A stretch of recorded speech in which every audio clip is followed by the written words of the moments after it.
আমার খুব আশ্চর্য মনে হয়, কাঁদি যে হায় রে মুসলমান, এত বোকা কেমনে হইলা রে বাপ, কেমনে হইলা?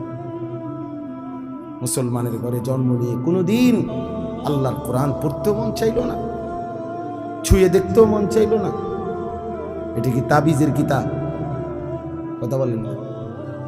কোরআন শরীফ তাবিজের কিতাব। তাবিজ তো হয় দোহানের মধ্যে, হুজুরদের কাছে আইয়ে তাবিজ, হুজুর একটা তাবিজ লিখে দেন দোকানে ঝুলাইলে যাতে বিপদ আপদ থেকে বাঁচে, বেচা কিনা ভালো হয়। তাবিজ দিত কাস্টমার বেচার মানে কামাই রোজ হাবড়া, আমি তাবিজ দিমু হাবড়ার দোয়ানে বেচা কিনা ভালো হইবে, এরপরে এই কামাই রোজগারি দিয়ে হাবড়ার বেডি বাজারে বাজারে ঘুরবে, হাবড়ার ফুতে মোবাইলে টাকা ঢুকাইয়া উলঙ্গ ছবি দেখবে, আর ওনার ঘরে রঙ্গিন টেলিভিশনে নর্তকী নাচবে, আর আমি তাবিজ দিতাম।